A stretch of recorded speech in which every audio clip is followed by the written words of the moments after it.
Bismillahirrahmanirrahim. Assalamualaikum warahmatullahi wabarakatuh. Pada yang terhormat, Ibu dosen pengampu mata kuliah pengantar teknologi dan informasi, Ibu Dewi Mulyati.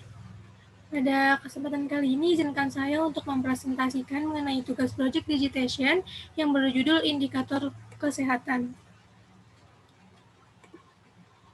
Ya, baik, sebelumnya perkenalkan, nama saya Gina Nur Hasanah dengan NIM 13026200022 dari Prodi Pendidikan Fisika A angkatan 2020. Ya, langsung aja. Jadi how I grab the data. Jadi data indikator kesehatan ini bersumber atau saya ambil dari situs web resmi Badan Pusat Statistik. Alamat webnya ada di sini, yaitu www.bps.go.id seperti yang ada di sini. Dan data tersebut dibagi ke dalam 13 indikator kesehatan yang saya ambil dari tahun 2004 sampai dengan 2020. Sebelumnya, tujuan saya untuk mengambil data ini adalah untuk mengetahui dan memperhatikan laju pertumbuhan indikator kesehatan di Indonesia dari tahun ke tahun. Hal ini juga menunjukkan seberapa besar kualitas kesehatan di Indonesia. Nah, jadi data yang saya ambil dari Badan Pusat Statistik itu seperti ini yang tertera di layar.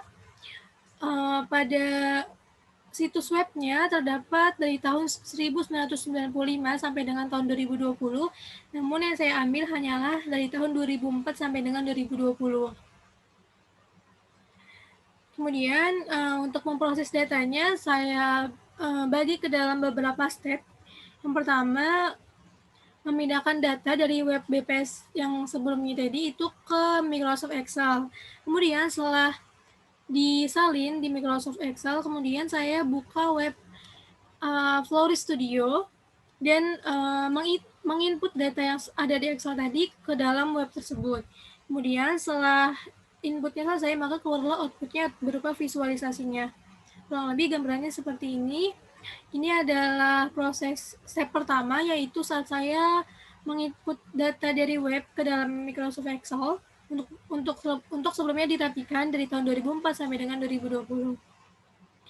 Lalu setelah itu saya masuk ke dalam web Flowry Studio untuk menginput datanya lagi, sehingga akan menghasilkan grafik atau bar yang seperti ini.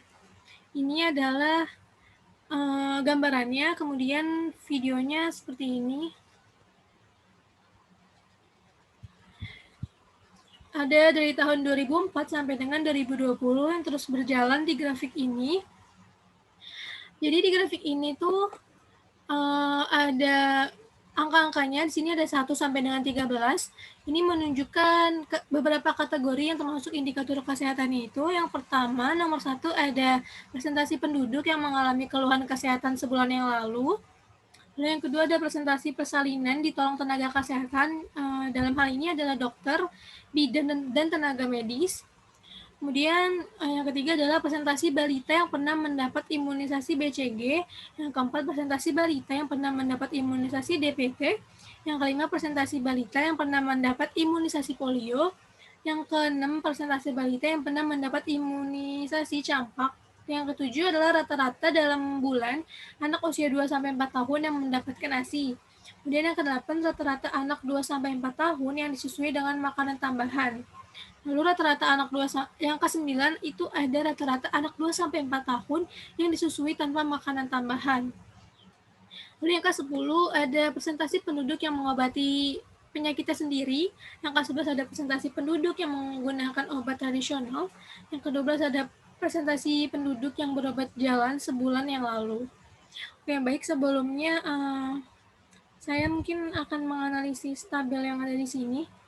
Pada kategori yang pertama, yaitu presentasi penduduk yang mengalami keluhan kesehatan sebulan yang lalu, itu pada tahun 2004 sampai seterusnya itu mengalami kenaikan, lalu di tahun 2011 mengalami penurunan, dan di tahun 2011 naik lagi, 2012 ya turun lagi, lalu berikutnya naik lagi 2013, dan seterusnya mengalami kenaikan. Nah, lalu di sini, oke, saya langsung analisis. Ya, Jadi angka kenaikan dan penurunan ini tidak stabil. Ada yang setiap tahunnya mengalami kenaikan, sedangkan tahun berikutnya mengalami penurunan seperti yang tadi saya sebutkan. Lalu persentase naik pada imunisasi balita ini mengalami kenaikan secara signifikan. Jadi sebelumnya akan saya tunjukkan datanya. Jadi di sini kategori nomor 3, 4, 5, dan 6 itu adalah presentasi balita yang mendapatkan imunisasi baik BCG, DPT, polio, dan juga campak. Jadi kurang lebih ini cenderung mengalami penaikan walaupun ada beberapa yang turun, tetapi banyak yang naik yang kemudian mengalami peningkatan lagi. Itu artinya di Indonesia setiap tahunnya bertambah balita yang mendapatkan imunisasi. Lalu presentasi penduduk yang mengobati penyakitnya sendiri dan juga menggunakan obat tradisional cenderung mengalami penurunan seiring meningkatnya presentasi penduduk yang berobat jalan dan juga rawat inap. Oke, baik, saya akan tunjukkan. Nih, jadi di nomor 10 dan nomor 11 ini cenderung mengalami penurunan untuk penduduk yang mengobati penyakitnya sendiri dan juga menggunakan obat tradisional dibandingkan dengan presentasi penduduk yang dirawat dan juga berobat jalan ini cenderung mengalami kenaikan jumlahnya. Nah, jadi hal ini menunjukkan bahwa semakin banyaknya penduduk yang sudah tertarik akan akan fasilitas kesehatan yang ada di rumah sakit dan juga di puskesmas gitu. Oke, jadi maksud saya di sini adalah mensosialisasikan kepada masyarakat bahwa tidak perlu ragu dan juga tidak perlu takut dalam menggunakan fasilitas kesehatan yang sudah disediakan oleh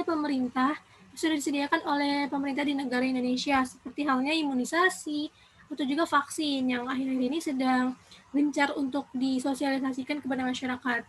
Gitu.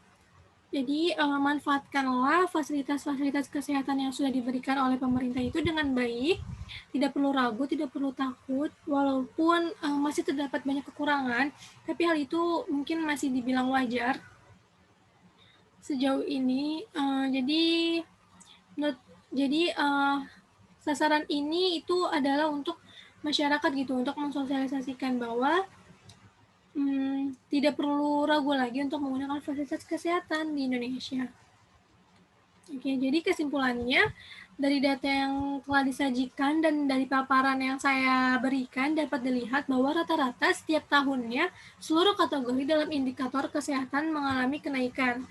Meskipun sempat menurun drastis pada tahun 2014 sampai dengan 2015, tetapi secara keseluruhan kualitas kesehatan di Indonesia untuk 13 kategori ini terbilang cukup baik. Ya baik, mungkin cukup sekian yang dapat saya sampaikan. Apabila terdapat banyak kekurangan, mohon dimaafkan. Wabillahi taufiq wal hidayah. Wassalamualaikum warahmatullahi wabarakatuh.